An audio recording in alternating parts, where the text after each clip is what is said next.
A warm welcome to this seminar on rules, regulations and reforms with specific reference to fraud, manipulation and insider trading. To begin with the proceedings, I'd like to invite President of Bombay Chamber, Dr. Hasit Joshipura on the dais. Dr. Joshipura is the Vice President South Asia and Managing Director India of GlaxoSmithKline Pharmaceuticals Limited. Over to you, Doctor. Thank you. Good morning, ladies and gentlemen. Very briefly, because I know you've not come to listen to me, but this is a problem I face because I work in the pharmaceutical industry, and each time they want me to speak to doctors. Now, we all know doctors don't come to listen to me, so I'm painfully aware that neither have you. But very briefly, you see, the chamber is the oldest chamber. You might not know this in the country, and it has progressed quite significantly over the years, as you can see, and has become one of the leading chambers in the country. And what we try and do is to try and see how can we make the chamber more and more contemporary to make it relevant to all the stakeholders in the city of Bombay. And essentially, we have really three main objectives. The first is to ensure, provide a platform to our stakeholders, to our members really, and exchange best practices, which we do through our various committees. The second is to support the government in initiatives in general for the country, but more specifically for the city of Bombay. And the third, of course, is to support the larger stakeholders, which is the citizenry of Bombay at large.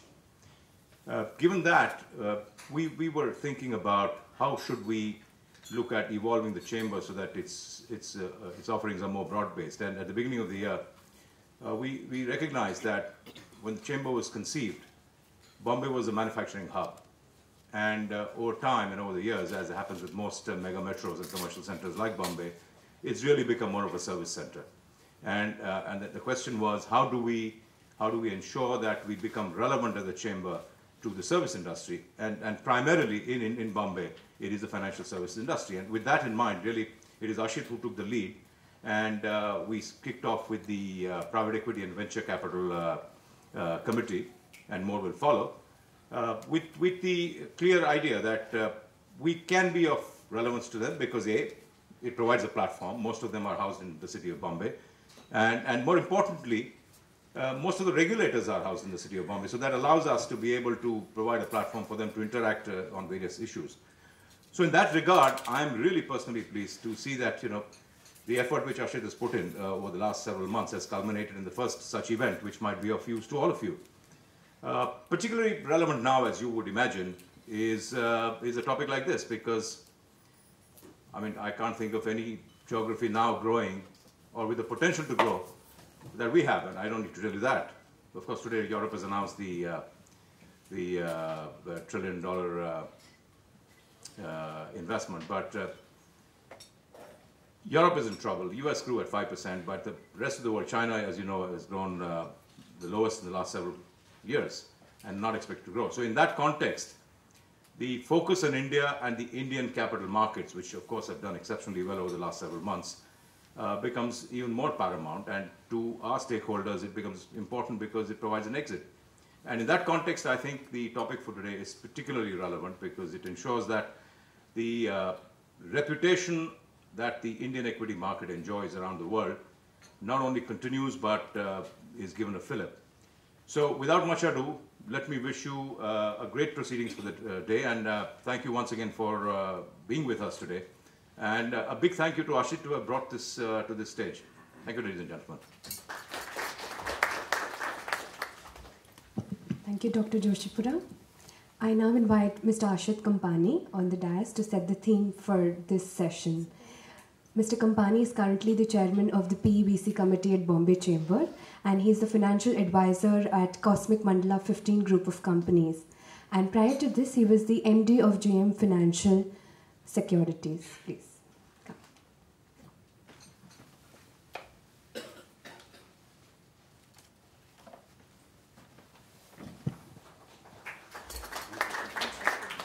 Good morning, friends. Dr. Ashit Joshipura, Madam Geeta, Dr. V.R. Narasimhan, my friend Sandeep Parekh, who is also part of the PEVC committee, and he's played a much greater role than me in making this a success. Mr. Nehal Vora from Bombay Stock Exchange, Mr. Shashank Karnar, Mr. Som Shekhar Sundaran, Mr. Abhijit Yadav, and Mr. Suhas Tuljapurkar. Members of the managing committee, distinguished guest, representative from various sectors, my dear colleagues from Secretariat of the Bombay Chamber, and dear guest. Let me welcome you at the outset for the first event of the Private Equity and Venture Capital Committee. We have nomenclated this as a Private Equity and Venture Capital Committee initially because we wanted to see that developed market, the capital market has been developed on the secondary side and public markets, but venture capital and private equity needs a big fillip in this country, as both these sectors, both these players, investors can play a very big role in getting desired capital, which is long-term in nature, and also at the startup and the early stage to the growth stage, which is at the private equity side. And we decided to take up the vibrant capital market as well into this, wherein we have decided that first seminar which we will do it would be in the theme of fraud, manipulation and insider trading, which is very relevant today because our market, contrary to various world markets, have been growing faster rate.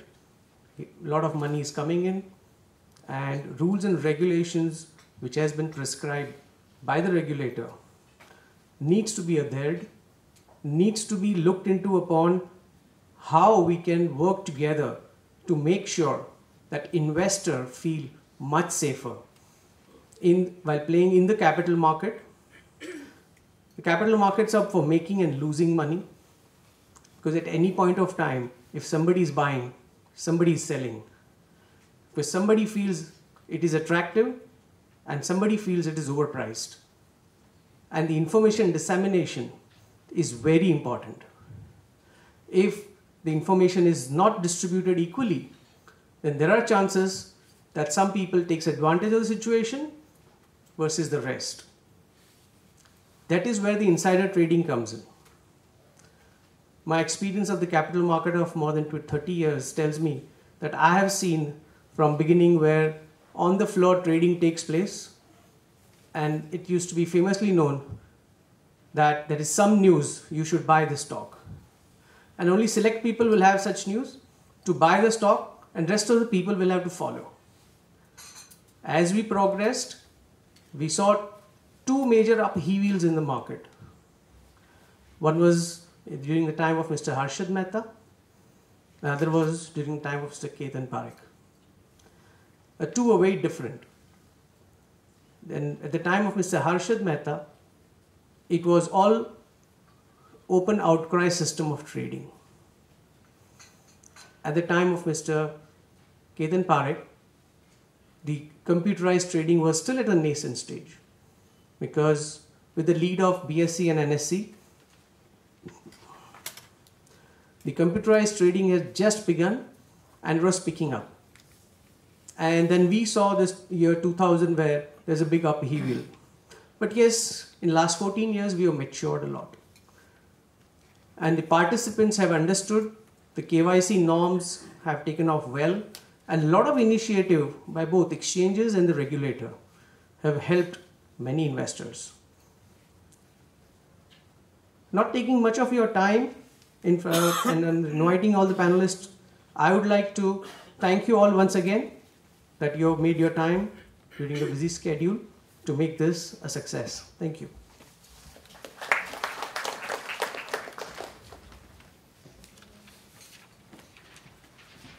Thank you, Mr. Kampani. It's now time for our keynote address. So I'll request Ms. Sanskriti Sharan, Deputy Director of Bombay Chamber, to introduce our keynote speaker.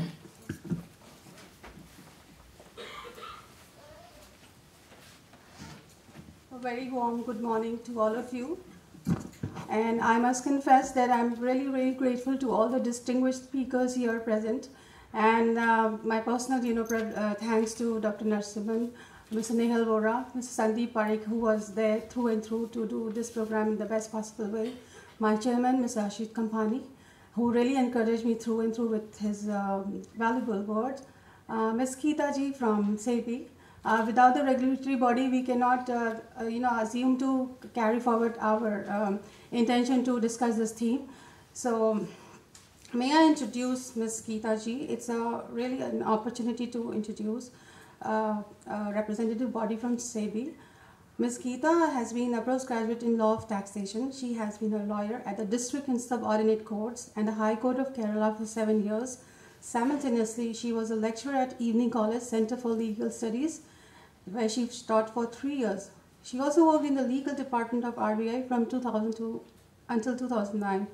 She dealt with issues related to foreign exchange department for 5 years, and for the next 3 years in a banking operations for a year. While in RBI, she was engaged in rendering legal opinions, framing and amending regulations under FEMA and the Reserve Bank of India Act for DNBS, besides handling sensitive litigations challenging the policy of Reserve Bank. She also worked on a paper on cross-border insolvencies and legal issues and associated with the Committee on Insolvency.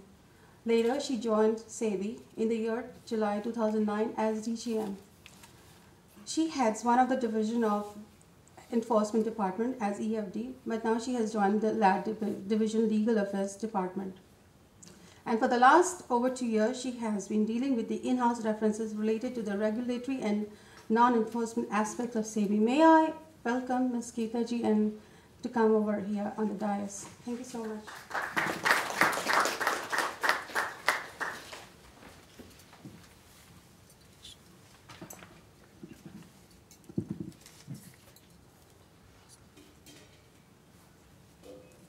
Good morning, all of you. Sanskriti has already said too much. Now, the topic here, what we have as fraud, manipulation, and insider trading, I think is relevant for two main reasons at this point of time. One is the recent notification of insider trading regulations that has come. Last week, January 15th, it has been notified. So the last part of it is more relevant now. And the second is we have the Securities Laws Amendment Act of 2014, which was a major step in enhancing the regulatory powers over the aspects of fraud and manipulation. May not be directly, but indirectly. Yes, directly in a small aspect also of enhancement of some penalties that are imposed by the adjudicating officers with respect to fraud, where no minimum penalty was imposed. Now it has been prescribed in the Amendment Act that it should be minimum 5 lakh and then it could be up to 3 times the profits or 25 crores. As well as insider trading, a minimum penalty of 10 lakhs has been. Not less than 10 lakhs can be imposed if there is a violation by the adjudicating officers. Now, having said that, the topic is currently relevant. What is our role as a regulator? To keep the information uniform, transparent, to ensure that accessibility is symmetrical across all sectors to all investors, irrespective of the location and irrespective of their infrastructure and other resources. To ensure transparency, to disseminate maximum information, to enhance the confidence of the investors in the market, and also to protect the interest of the investors. These would be our role as far as the regulator is concerned in the securities market. Fraud has from time immemorial been a big challenge to any kind of regulator for that matter, and especially to the securities market regulator. Fraud manifests in different ways. It could be, as the earlier speaker had said, the president had said, could be of large scale, big scams, Harshad Mehta scam or a Ketan Parekh scam or a Satyam scam, which is still not finally decided. But it can also be a kind of day-to-day trading related violations which are also called fraud for the purposes of securities market. We have a specialized regulation dealing with fraudulent activities, Prevention of Fraudulent and Unfair Trade Practices Regulations of 2003, which also deals with, which defines a fraud. Now, what is the speciality of fraud in the securities market? We are all aware that unlike a fraud committed in a contractual relationship or a fraud under torts where one can claim damages or otherwise, or a criminal fraud for that matter, we in securities market, we have a fraud which is totally different, where you don't have to have a lot of proofs. There is a presumption that there is a fraud. Once there is a market volatility, there is a price fluctuation which is too high or too low, and across the segment there can be a presumption. There is no need for a reliability on, for some person to have relied on somebody else's representation to have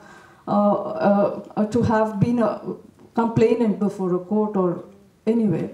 And there is also as much as a less degree of proof and a higher degree of presumption that a fraud has been perpetrated by assessing the market fluctuations and no reliance.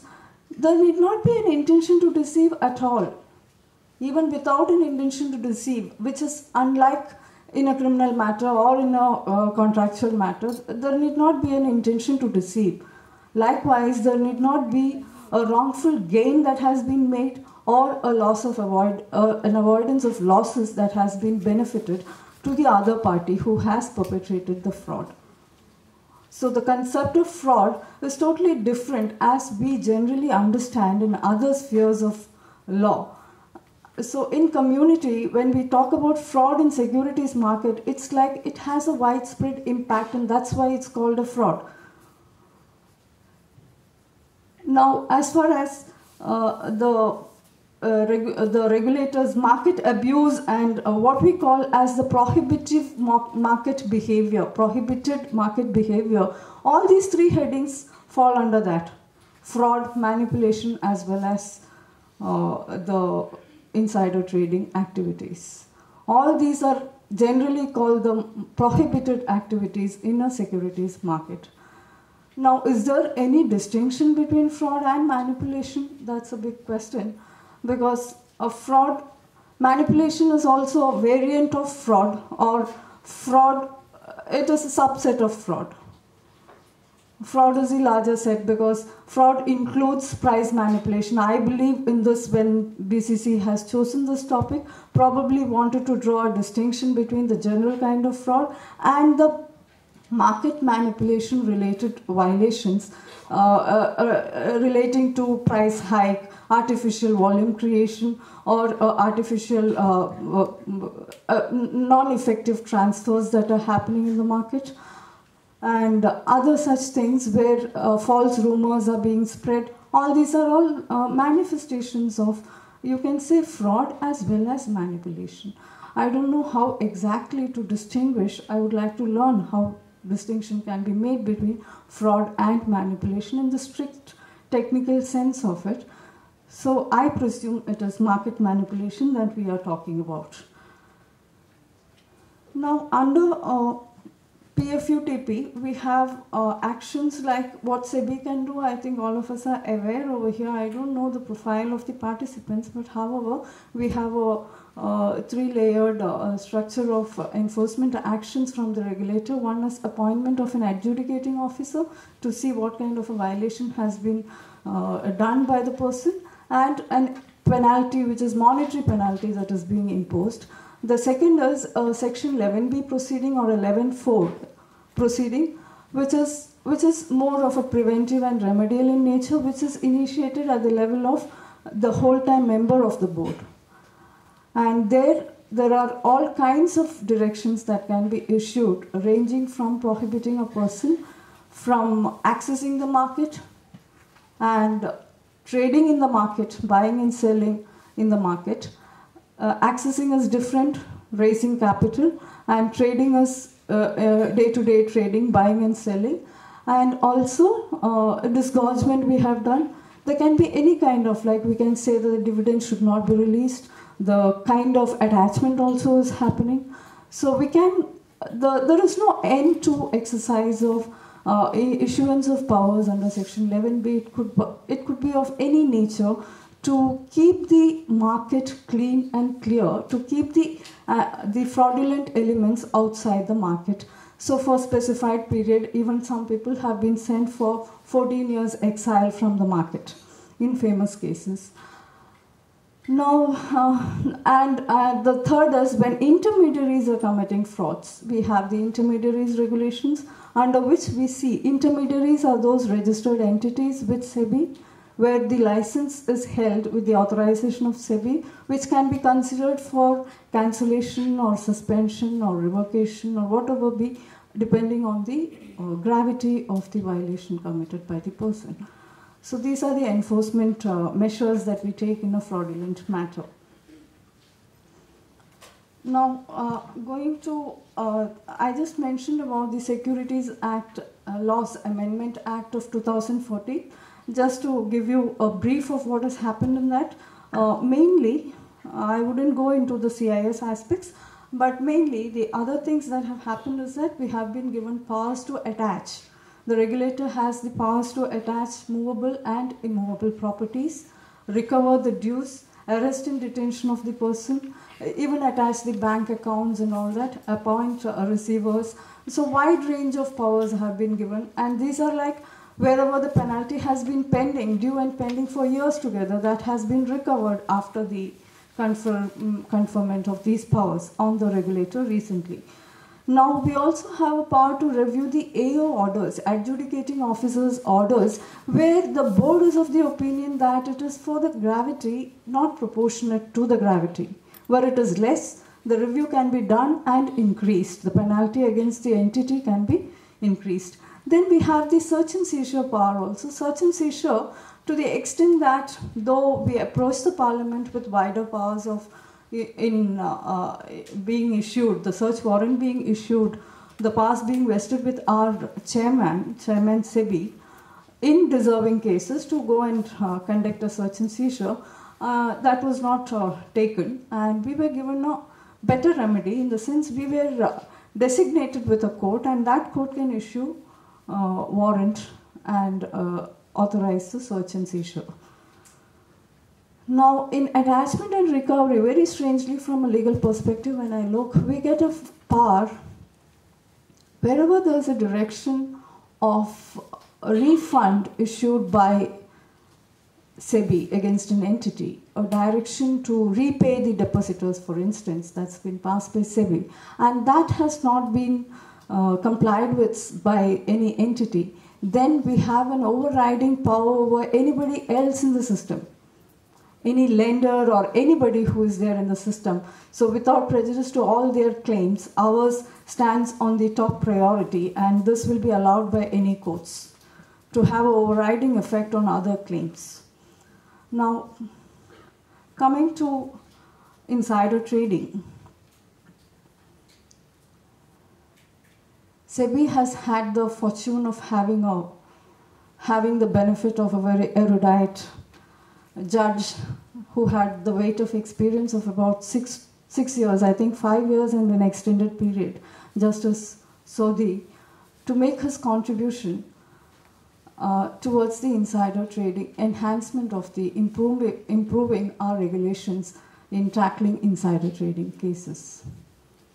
Insider trading has been a menace, and Justice Sodhi has realized, and the whole team, wherein many eminent people were there, the whole team have appreciated the burden which is always coming on the regulator to prove that X is an insider. So now a category of persons have been identified and presumed to be insiders unless otherwise proved. So that is a benefit, in the sense, relief to the regulator from the regulator's perspective. Secondly, I would say, while the committee looked at it from the regulator's perspective of easing the process, it has also appreciated the difficulty of perpetual insiders who would be always under the threat of, insider trading. So to avoid the harassment which is unnecessarily cost to or likely to be caused to the insiders, they've also carved out certain exception situations and provisions under which the insiders can also trade comfortably, subject to certain disclosures, subject to certain conditions. Now, insiders, they have categorized as two. The concept of UPSI still remains the information which is not publicly available. As against UPSI, they have also come forward with a definition for what is called the generally available information. So the generally available information is defined as, I don't want to go into the provisions at all, but just for us to appreciate from our perspective, for the limited perspective of this room, it's that which is available on a non-discriminatory basis to everybody.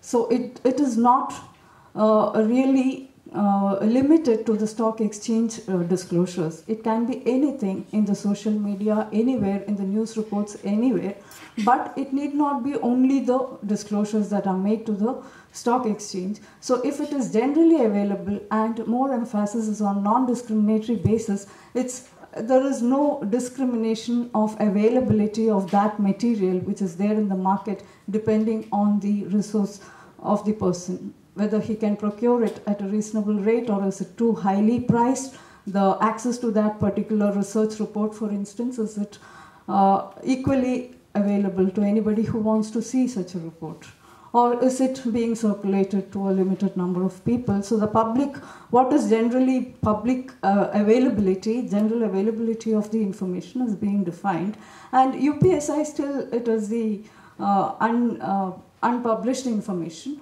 which if published would have a material impact on the price, and which is not generally available. Of course, that goes without. Even the insider, they say that insider, a nice concept of connected persons which we normally understand to be the companies holding subsidiary companies, etc., etc. In that the new regulations have brought in concept of anybody who is in communication with the company within a period of 6 months before a particular trade. So infrequent communication which facilitates an access to the inside information of UPSI of that particular company. So it would cover a consultant as well. It would cover anybody who has been in touch with the company and their immediate, not their immediate relatives of the promoters, promoter group, and all the other people who are concerned. And also the public authorities or the statutory bodies, a clearing corporation person, a person in the bank who is handling, anybody who has a chance to access the UPSI is falling within the category of connected person. And obviously a person with UPSI who is in possession of the unpublished price sensitive information, he is also an insider for the purpose of the new insider trading regulations. So the remarkable change that has come in the law is that we need not strain, SEBI from SEBI's perspective need not strain and establish. The presumption is already there that he is an insider. So now it is for him to come forward and say that no, these are the circumstances and I am not an insider. Now, there is another thing that I would just like to say about the insider trading regulations, wherein this is the real difference that makes when lawyers are involved, judges are involved in the regulation making process. Subtle distinctions come out: trading and dealing. So trading is something which you buy and sell for consideration, movement of securities, etc. And dealing has been segregated, and there is no prohibition in dealing, while insider trading is prohibited. So dealing, according to the new regulations or the concept of the committee, was that creating an encumbrance on a security, like a pledge or otherwise, or even dematerializing a share, that is not going to come in the way, because there is for an insider to do these things, the regulations do not come in the way of these kind of activities. So there is a subtle distinction introduced between dealing and trading, and trading is prohibited, not totally prohibited. It is allowed subject to certain disclosures, and there is a wonderful new concept of a trading plan, which is the sole contribution of Mr. Somshekhar, which has come into it after a lot of research from other jurisdictions, where there is a declaration of all the plans